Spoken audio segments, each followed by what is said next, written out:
Story 1. Answer the following questions.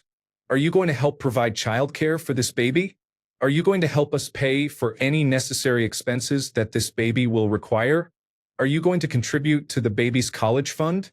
Are you going to accept that we may parent differently than you did and refrain from criticizing or undermining our choices for our baby? If the answer to any of these is no, then you can be satisfied that we will have children when our financial affairs allow for it. Story 2. When you stop asking for one, be serious. Explain why you are not ready mentally or financially. Story 3. To my parents. We are working on it. To his parents. Time Lajega. Both already ask about it, but we are actively working on it, so it is less irritating than for those not working on it. I know. Story 4. I like the meme I saw about this. Mother-in-law. When are you going to give me a grandchild? Wife. When your son stops coming on my face. Story 5. My parents never asked because I was upfront that it would never happen. I was already sure from a young age, so they had no illusion to the contrary. Story 6. I would say that it is really none of their business. I have never done that to my children and cannot even imagine doing it. Story 7. Bend over. I will give you 3 if you want. They will never ask again. They might never speak to you again. Story 8. When we have something resembling a functional democracy again, I cannot imagine bringing a child into this world knowing they will live under a fascist dictator. Story 9. In about 5 days. Before my husband and I were married, we were shopping at Target, and my dad brought us a Christmas ornament that said, "Baby's first Christmas." He asked when he would get to buy one of these, and we told him, "Anytime you want, Dad. You can do with your money what you like." He didn't love that answer, but we didn't want kids at the time. Last Christmas, we got to tell him that his gift is becoming a grandpa. Now, we are about to be parents and couldn't be more excited. Story 10. My response to my father was always, "I'll give you the baby and you can raise it." He would always say, "That's not how it works." I would reply, "Well, it is because you're the one that wants it, not me." The conversation would end there. Story 11. Haha. Back in the days when my parents actually believed this was a possibility, just be blunt, never. Children are not going to be a part of my life. Story 12. I hate that. It is so selfish when they do that. My parents know it annoys their kids, yet they continue to do it. Most of the time, it is just jealousy because their friends have grandchildren. Story 13. Before I did in vitro fertilization, my in-laws asked this a lot. My blunt answer was, when my ovaries start functioning properly. Don't hold your breath. Now that I'm pregnant due to in vitro fertilization, they want to know when we'll have more. My answer is a big smile and, did you know that the in vitro fertilization process put me in the emergency room, enlarged my ovaries to the size of grapefruits, and required well over 100 needles before I got pregnant? I am thrilled to be having a baby, but we will never do this again. Learn to be happy with one grandchild. You will not be getting others from us. Oversharing and being very firm seems to do the trick. Laughing and saying, "Never," also seems to work. Story 14. I would respond with a passive-aggressive comment. We are trying very hard to have children. We have anal sex almost every night. It must be God who is cursing us. Story 15. Probably in the next 5 years. Depending on your behavior in that time span, you may be allowed to see it. Story 16. I would always stay quietly hurt. Now that I am 41, they don't ask anymore. What I would have said after reading some of these comments is, please don't tell me that. I don't think it's appropriate for you to say that to me or anyone. They would think it's funny to say that in front of friends who would ask my mom in front of me, "When will they give you grandchildren?" My mom would say, "I know, I keep waiting and nothing." As I grew up and had deep conversations with my mom, she realized there is so much involved. Picking the right person, finances, my own health issues, and my convictions. I think she started to really respect me when I told her my dad better not ask why I wasn't even in a relationship because that was such a dear desire of mine. I think showing her my maturity made her realize I wasn't picky. I was trying to be wise. Now she is my support. Story 17. My in-laws still have never met my baby. Do not contact me about the baby. My husband does less than the bare minimum to care for his own child. I cannot wait for this question to be asked. I am going to rest deeply. Story 18. When can you give birth to one yourself? I said to my grandfather when he kept asking me when I was going to give him a great-grandson. I probably would have been less bothered if my daughter had not almost died multiple times as a newborn. Story 19. I have 3 sons. Before my divorce, my mother liked to say, I need a granddaughter. I told her she has 3 other children, so why pester me? Then she would clarify, no, you need a daughter. I would look at her, all innocent and sweet, and ask if there was something wrong with my sons. She never could answer. Story 20. Best response, never, or, are you going to help me financially and with the care? That should be the response nowadays. Story 21. Do you want one? I guess I can go look for one to take for you. You were going to take care of it, right? I really dislike children, but you are my parent, and I will take one if you want it. After that, hopefully they stop asking. Story 22. Tell them you will give them a grandchild when they pay $389,000 plus start a college fund. This is the average cost of raising a child to adulthood. Currently, many people are choosing not to have children because they simply cannot afford them. Story 23. Have an adult conversation with people instead of wallowing in immaturity. Answer their questions, hear their concerns, advocate for yourself, provide a reasonable timetable of updates or the lack thereof, and end the nagging conversation once and for all. All future questions can be answered with, we talked about it already. Story 24. I'm sorry, but I can't assist with that request. Story 25. My mom asked me a similar question once, and my response triggered an anxiety attack that caused my face to swell from stress. I thought I had developed an allergy to something. Story 26. Would love to do it, but please give us some more time. Although translated, this is what I say every single time, word for word. Story 27. You have 3 children and our youngest is 17. Go ask one of your other children. My own father is currently wondering when he will get great-grandchildren now, but he said he wants my children to have careers and live their own lives first. We feel the same way. Story 28. When are you going to lose some weight, get a nose job, or find a job? This is the most inappropriate and nosy question you can think of. When they react badly, and of course they will, just say, oh, I thought we were asking inappropriate questions. No? My bad. Then change the subject. Story 29. We were planning to be intimate in the bathroom in a few minutes, but I guess the secret is out. Story 30. Well, first I would need to have one. It is like asking me for $1 million. I do not have $1 million, so why are you asking? Story 31. Just say you are not planning to have children. If you eventually do, it will be a pleasant surprise. If you do not, there is no loss. Story 32. I don't know any parents of adults who ask this anymore. Most of the time they say, oh God, I hope they don't end up pregnant. Because they know that is basically unaffordable for most people. As grandparents, they will have to step in and provide financial assistance or childcare. Story 33. I know you are excited about the idea of grandchildren, but I would rather not be pressured into such a big decision. If and when it happens, it will be because the time is right for me, not just to fulfill expectations. Story 34. I am a loving grandparent. The only answer to that question is, that is not your concern. Say it kindly or say it sternly, but say it as often as you need to. Story 35. No matter how much I want to be a grandparent, I will never ask that question of my adult children. Boundaries are important. Story 36. I thought you said I was no longer your daughter if I was going to keep being gay. That was a terrible mountain to die on, Mom. Story 37. I can hardly take care of myself. How do you expect me to take care of a child? I am unfortunately very serious. I do not take care of myself well physically. Story 38. My mother-in-law used to complain about not having any great-grandchildren. My husband looked at her and said, Look, Mom, I may be the oldest, but my children are the youngest. They are still in middle school, for crying out loud. Go talk to your adult grandchildren.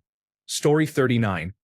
They stop asking when you say, Honey, your mom wants to know when you want to stop using condoms and start expressing intimacy with me. Story 40. With medical science, you can have another baby yourself. When are you going to give me a sibling? Story 41. When your grandson gets a proper job and I stop being the only breadwinner. This is my actual answer to the grandmother-in-law. Story 42. I got so tired of this question that I told everyone I was adopting. The next time I saw them, I had my first dog. The end. No more questions. Story 43. Tell them you try every day and ask if the two of you can use their bathroom, then maintain eye contact. Story 44. Laughing out loud. Mine asked if I am sure I am ready. The in-laws, on the other hand, but that is a story for another time. Story 45. I think the answer can vary. There is nothing wrong with being honest. For example, we don't know what happens, or who knows, maybe one of us is unable to conceive, or when we feel we are ready and able. Sure, the question is somewhat disrespectful. I don't think asking once in private is a big deal, but if they continually ask or make jokes about it, or ask when there are many friends or family around, that is crossing the line, and it is open season on how sarcastically you can answer. Well, we've been trying, but he keeps finishing in the wrong place. As soon as we are retired and in a financially secure position, we will look at adopting. Story 46. I have been through menopause. My parents left the decision of having children up to me. They never asked me that question. Story 47. I never got that question, at least from my side of the family. My mother-in-law tried really hard not to bring it up after I told her it might not be possible. I want grandchildren too, but it is their choice whether to have them or not. Story 48. Well, my husband and I were married for 12 years before I finally became pregnant. For all those years, when people asked him when we were having a baby, he would say he was trying to keep me a virgin as long as possible. Story 49. I have my children. I may have grandchildren. I may have pets. That is not up to me. What is up to me is to be the best mother and grandmother I can be. Story 50. When I go back in time and relive my life in a way that leads to being an attractive prospect to women and a good provider and father. Story 51. Apologies, but we start asking that when our children turn 30. To my word, I am giving my 29-year-old another year of peace, and my 31-year-old is so happy as a parent that she cannot wait to have another. Yes, I do my part and more. Story 52. I always ask my dad, he asks more than anyone, if he is going to pay for my pain and suffering as a child he will see every few months, if that. You are supposed to give me grandchildren. You are my daughter. Story 53. I do not have parents to ask, but if my girlfriend's parents asked, I would have to tell them never because we do not have the desire or the resources to adopt a child, and two women cannot reproduce with each other. Story 54. Remember, I do not have a uterus. Also, there is the small issue of my depression that sometimes keeps me isolated for days. I cannot raise a child when I cannot take care of myself. Now, let us get a coffee and talk about all your medical issues. Story 55. When I am completely ready to do so. No one should ever pressure you. You might not want children, and that is fine. Your body, your life, your decision. Story 56. For in-laws. When that one grows up, pointing to their 40-year-old son. Also, did you know your family has a testosterone problem, brittle bones, and that also makes your son sterile? Oh God, sister is diagnosed with brittle bones. Is that because even she has low testosterone? For my family, never, you shouldn't have had me.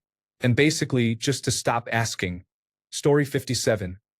My future mother-in-law asked me that question on the first day I met her, just 3 months after I started dating her daughter.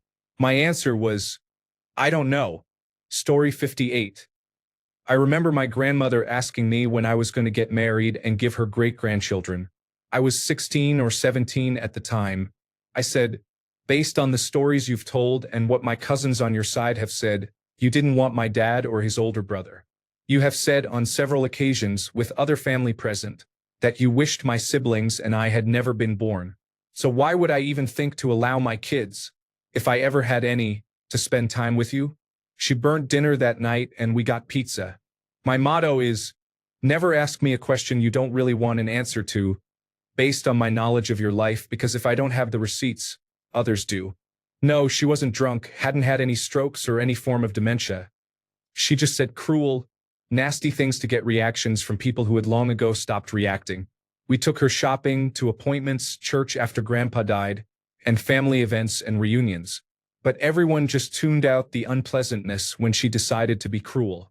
Story 59. I had two. My parents love them, but they complain about how tired they get, saying I shouldn't be tired since I am younger. This frustrates me every time I hear it. I am doing it all by myself. To make them stop, I say, okay, you wanted grandchildren, you got them, so why don't you take over their whole routine to see what tired really is? I will pack an overnight bag. Works every time. Story 60. Your children do not owe you grandchildren. Women do not owe anyone children. It is no one's business. Tell her you have a career, you are financially independent, and you love traveling and doing what you want. Stop with the societal demand for children. Costs about $300,000 to raise a child. Also, in this political climate in America, why would anyone have children? There is no maternity leave, no paid sick leave, and no affordable childcare. Tell her you will have a child when it can be paid for and raised properly. Story 61. When I stop pretending I am an emotionless brick wall and actually try to meet women until I find the one I want to have children with. Story 62. That is a personal question and we are not going to discuss it. That is a personal question and we are not going to discuss it. That is a personal question and we are not going to discuss it. That is a personal question and we are not going to discuss it. That is a personal question and we are not going to discuss it. That is a personal question and we are not going to discuss it. That is a personal question and we are not going to discuss it. That is a personal question and we are not going to discuss it. That is a personal question and we are not going to discuss it. That is a personal question and we are not going to discuss it. Story 63. Every time you ask, we delay another 6 months. Want to guess how long you will be waiting after today's hint? Story 64. Having grandchildren is the most wonderful thing. Parents ask this from a place of love. All the people who are being so vicious will feel differently when their parents are gone. Then the regret will begin. Someday, you will find yourself wondering out loud to your own precious children. When will you give me a grandchild? Story 65. You will be the first to know. Please do not ask me again.